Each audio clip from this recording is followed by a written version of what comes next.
isang karangalan na tayo ay dinayuhan ng aking former mayor, my idol, Mayor Attorney Felipe Ipe Remolio. Magandang umaga, Mayor. The City of University Faculty ng kaibigan ko sa student government, si Ma'am Angeline D. Thank you so much. Professor, Ma'am Mina Utsuru, wala dito si Professor dahil mayroon din siya. Ang wikang pagbansa na hanggang ngayon ay nagsisibing kaluluwa ng bansa. Ako ay talagang nagpapasalamat nung ako ay nag-graduate ng college tapos ng master's. Ang thesis ko ay about sa leadership ni Mayor Ipe Remolio at ni Mayor Perdices. Since nag-start ang Talumpati, andun siya palagi sa pag-support sa atin sa Talumpati ng Taon Organizing Committee, si Ma'am Mila. So, Sir Batcha, Professor, andito ngayon. Maraming salamat. Kaya natin tinunik yung ating boulevard na Pantawan na kung saan ay naglakad si Dr. Jose Rizal before siya na-exile sa Dapitan. Ayun ang koneksyon, bakit nandito ang ating former mayor, Attorney Ipe Remolio. Yung kanyang advokasya sa pagpapaganda ng Dumaguete, yung advokasya niya sa edukasyon, sa pagtulong sa wikang pambansa ay talagang hindi kayang bayaran ng kahit sino man. Kaya ngayong araw na to ay hindi lamang sa sculpture, ito rin ay para sa pagpaparangal kay Mayor Ipe Remolio sa kanyang mga nagawa sa talumpati ng taon. So magandang umaga. Programs such as constructing new public school facilities and the Chitadini Public School, offering a faster alternative to traditional national government procurement. In healthcare and environment, established the Talay Healthcare Complex and Medical Hub, rehabilitated the Old City Dam site, upgraded the material recovery facility, and implemented vital shoreline protection programs. And lastly, in culture and governance, partnered with the National Museum to restore the old presidential building into a regional museum, promoted local sports and tourism, and served as a prominent convener for the mayors for good governance. His 9 years of administration were formally recognized by the League of Cities of the Philippines for leaving a lasting institutional impact on local governance.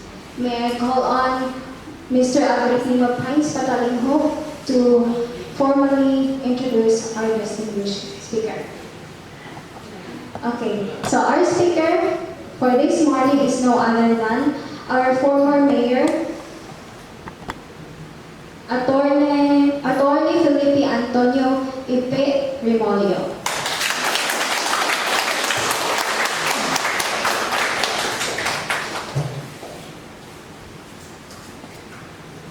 Magandang umaga po sa kanilang lahat.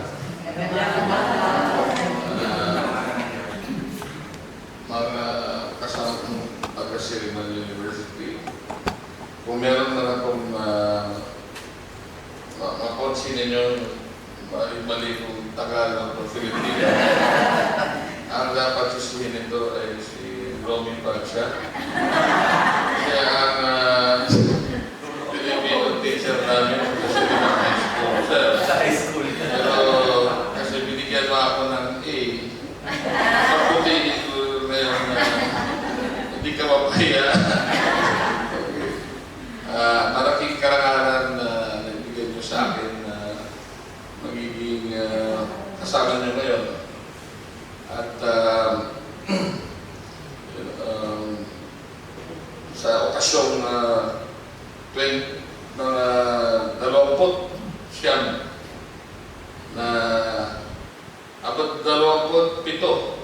na anibersaryo ng pagbunyag ng tama ba?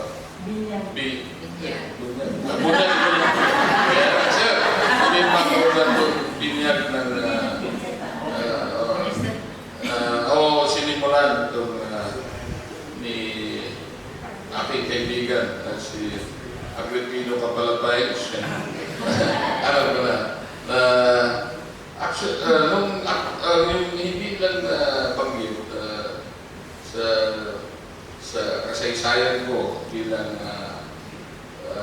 hindi lang mayor, pagka Pilipino, pagka taga Dumaguete, kasiliman niya, yung nagiging unang pagka-mayor ko noong 1998. Kaya kilala na ako ni Pines. Noong 97, 96, nangumpanya na ako. So, doon na nagsimula ang pagkakaibigan ni Pines. Nung 1998, yun ang unang naging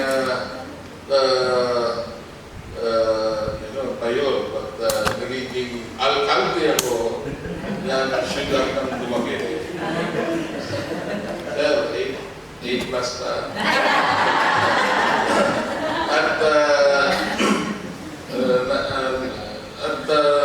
Ako noon ay 37 gulang pa lamang. 37 bata pa lamang. Kasi sa kasaysayan ng Dumaguete, ako ang pinakabatang mayor.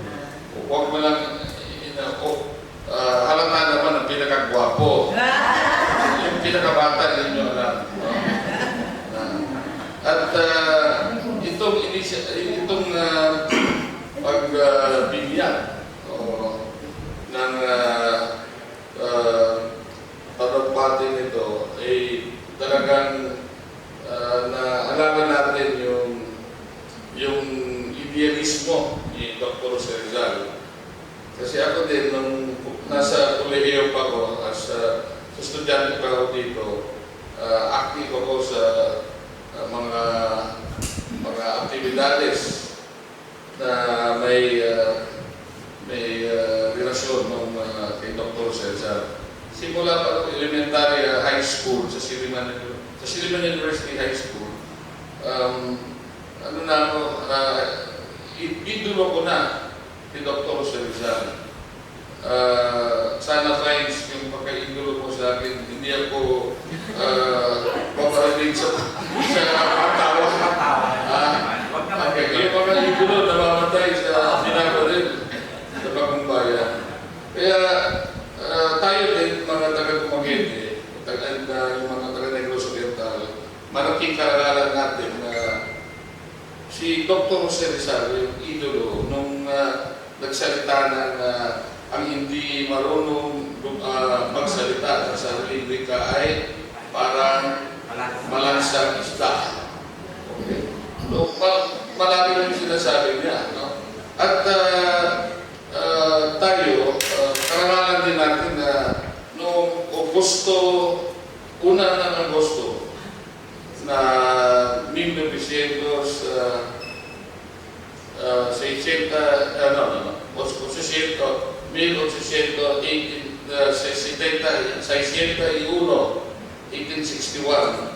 si Dr. Jose Rizal, kasama ng tanyag na girlfriend at foreigner na si Josephine Bracken, kasama ng isang sister niya na si Lucia, at yung Guardia Civil na sa Kapitan Caldicero pumunta dito. At hindi lang siya nanatili dito ng dati, kasi pagkaakala ko 3 oras lang siya nandito sa Dumaguete. Hindi. Siya 18 hours. No? Isang 18 or isang 10 labing walo na oras. At napansin natin sa kasaysayan, marami pa rin siyang kaibigan dito sa Dumaguete. Wala pa nung cellphone, sulat yung mga love letters lang niya, mga liham lang yun sa Rizal. Na-connectivity na siya, nakaka-connect na siya sa taga-Dumaguete. Pag-isipan lang natin, 5 na pamilya na binisita niya dito. Karamihan doon na merong bahay sa boulevard natin, tinatawag na boulevard. Mga kaibigan niya pala, marami pala sa taga-Dumaguete na nakapunta na sa Europe, yung nakikilala niya doon, naging kaibigan niya. So yun, 5 pamilya binisita niya dito. At ito, mali ang kung naman sa kasaysayan natin, hindi pala pumunta siya dito, hindi on his way to Tapitan, but baliktad. From Tapitan,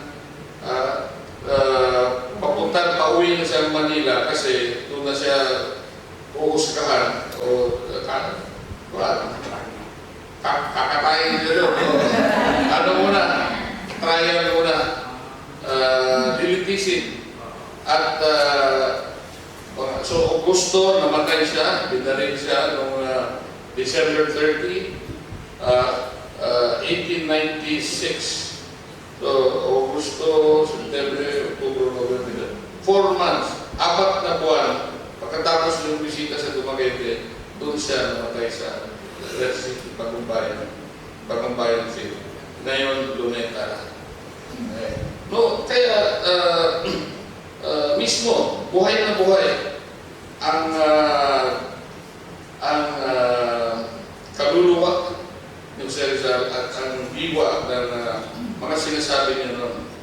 Yung pagsasalita ng sariling wika. Marami, katulad ng ibang mga bansa, akala rin sa China or sa Vietnam, sila pala, marami din silang mga lingwahe. At ang sariling wika natin ay mga 80-90% Tagalog, Luzon yan. Okay. But ang mga Bisaya naman din, mga Bisaya, especially mga Cebuano, iba naman, may sariling version din sila sa lupang hinilan natin in Cebuano. And that is still okay din yun. Para sa akin, na sasarili din nila yung spirit or ng diwa ng pagka-Pilipino. Sila naman diwa ng pagka-Bisaya. Kasi sila, mga Cebuano, proud. Mayabang in a good sense na doon lang kinatay si Ferdinand Magellan sa island of Mactan. Okay? So doon, maliban doon, kaya nung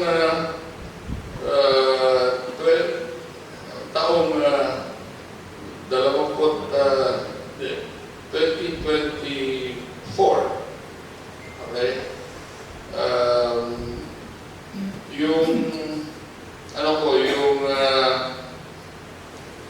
Yung promeso ko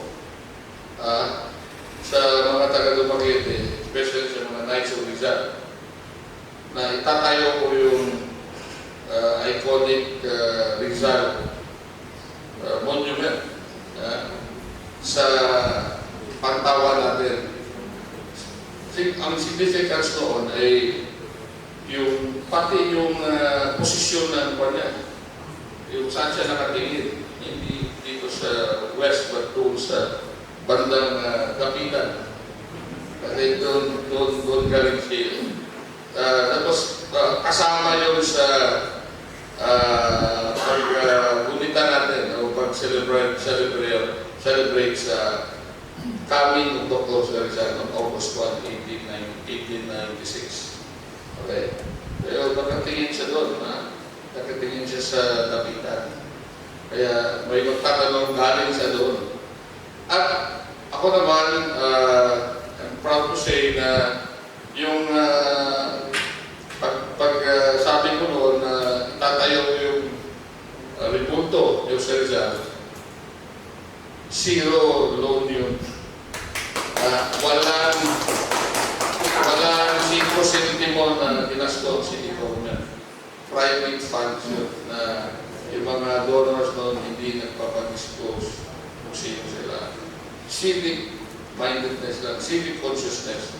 Kagaya ng diwa din ng Talumpati, ang tinatawag niya bayanihan, communityness, o passion sa yung malasakit, compassion, at yung pagkikapwa-tao, yung identity, communityness. So makikita mo na kung meron ka lang, kailangan lang, hindi naman kaunting imagination lang, resourcefulness. Ano ba yun sa Tagalog? Sir, ikaw naman ang sagot ko. Resourcefulness. You can use English. One word. Oh, yeah. Resourcefulness. Okay, hindi mo kailangan na magutang ka. Pero wala nang problema magutang ka. Basta lang kabugihan sa komunidad. Okay? Hindi mo kailangan na ang ating public market kasing ganda ng library ng Silliman. Okay.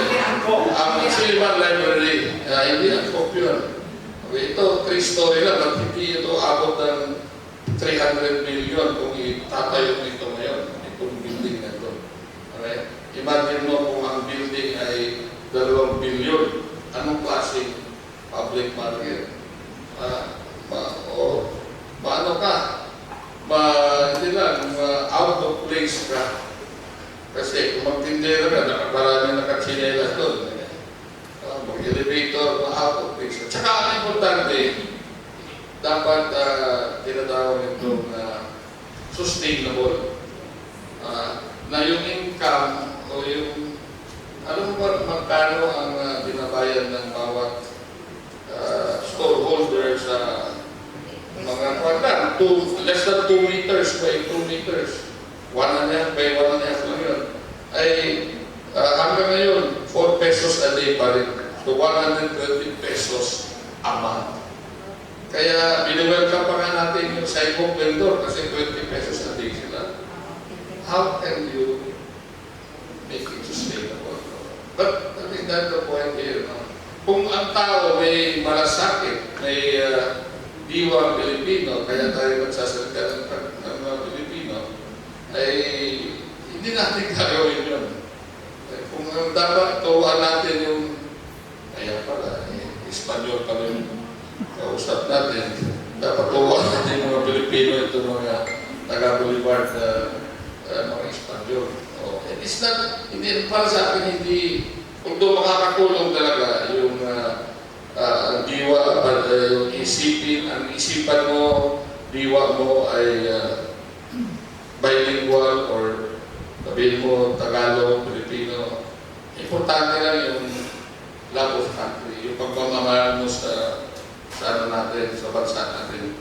At napansin ko rin, as a history major sa Silliman, at Ponsay, history Ponsay kami noon, ay yung cadence, alam mo yung cadence, yung Silliman, yung ano natin, national anthem, mukhang mali yung yung cadence natin. Yung pagkanta, papagalitan ka sa National Historical Commission dyan. Hindi yung malumanay. Bayang mag-iinip, pero ng silamanan, yun ang tamang pagkanta ng national anthem. Diba? Hindi yung ginagaya natin ng Amerika, yung oh, can you see?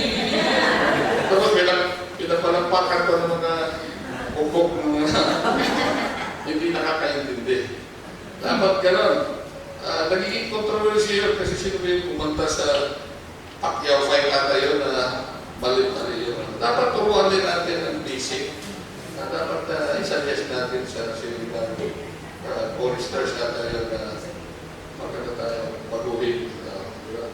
So, ako, congratulate natin, pasalamatan natin yung mga founders nito, sila Adeline, yung kasama ko niyo, si Amilo, sa ama, na buhay pa ang diwa. Although madali kay Files ito dahil Tagalog talaga ito eh. Akala ko nga, waray ito. Napunta lang sa waray kasi naging, ito, si kami din may dumong waray, may lawsuit ako from Leyte. Kaya meron tayong Leyte Sama Association. Kasama ng importante yan. Mga makupay yung mga waray. Waray. Kaupay. Waray upay.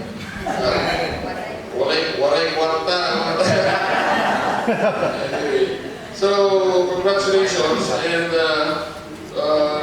although matawag natin yung initiative natin city-wide, province-wide na, pwede natin push forward, magiging nationwide na buong bansa na influensyahan natin, maski Bisaya tayo dito, napakamapahiya yung mga Tagalog doon na mas Tagalog pa tayo sa mga Tagalog. Ito si Mike, Tagalog pa ito. Oo. Pero ang pananamit ni Mike, talagang pang-congress pa nito. Pero basta walang flood control na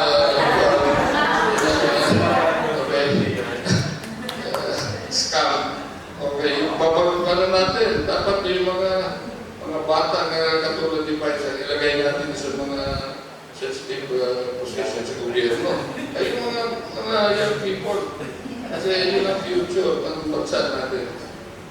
Diwa ng Pilipino, pagmamahal sa bansa at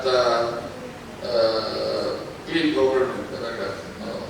Kaya isa ako sa proud member na co-founder ng Mayors for Good Governance.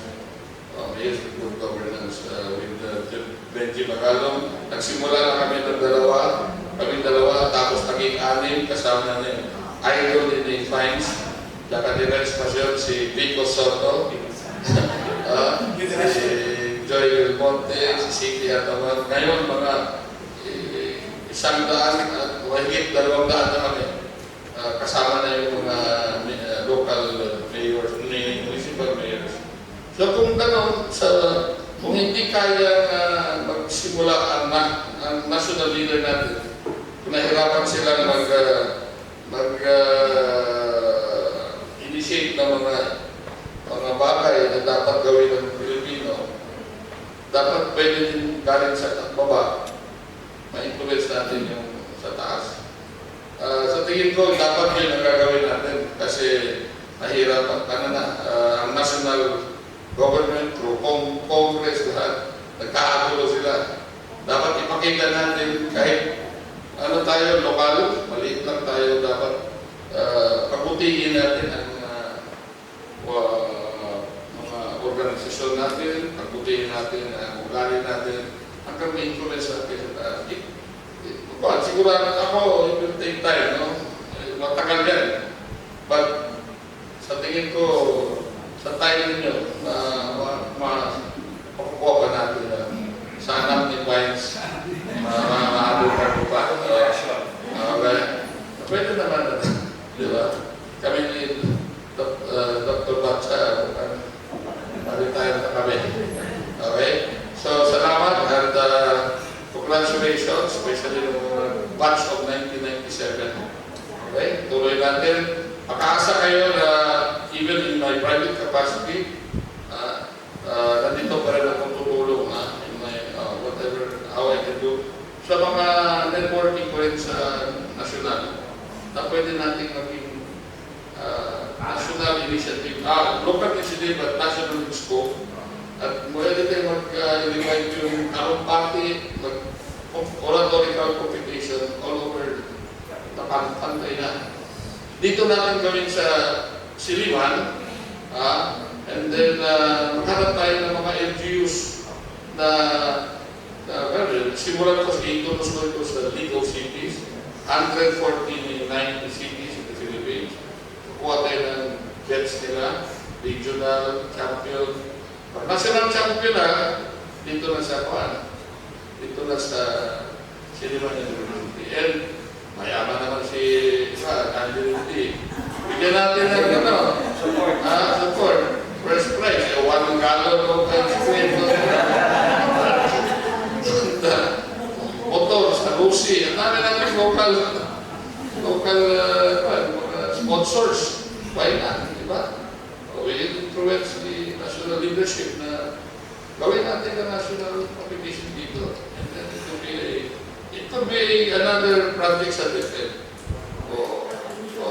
It could be an initiative sa pork barrel pag magandang pagkagamit ng pork barrel, yung sa senador, may pork barrel lang sila na pwede na ilagay sa DepEd, then doon na yung national competition. Kasi ano ko yun, na-experience ko yun, na Port Barron ni dating Senator Francis Tolentino, ang ginawa niya, yung pondo niya, nilagay niya sa DAP, Development Academy of the Philippines, for training sa mga public officials. Abroad niya pinatadala. Isa ako sa naging scholar doon for 2 weeks sa Thailand. May mga governors, mga congressmen, mga mayors. Nakatuwa ka. Ano itong on-the-job training kasi namimit namin yung governor ng Thailand. How they did it? Bakit progresibo ang Thailand? Progresibo. Okay? Progresibo, Asian country lang yan. But I don't recommend yung mga mga transvestite changing. Gusto nila, ang problema sa Thailand, hindi mo alam yung katabi mo, babae ba o lalaki. Yun lang ang problema namin doon. Pero the rest, okay ang Thailand. Okay? So, congratulations. Happy birthday, Silliman University. At nalimutan pa sa introduction dito na 20 years ago, may 20 years ago, naging members sa Board of Trustees of Silliman. At the time, I think, youngest pa ako, ngayon, hindi na ako membro ng trustee, but we were there to help also. Thank you very much and good morning. Ang isang pares ang isa, iiwan natin sa Silliman Library. So, Mayor, in behalf of Silliman Library, para po sa inyo ang isa, ibigay po natin, ayan po. Yan po. Ito po, ito po, Mayor, ang naiiwan dito. Saan ka? Pili ka na ng Mayor. So, Mayor, yun, ang isa dito. Kasi ang ano kasi ng magkaroon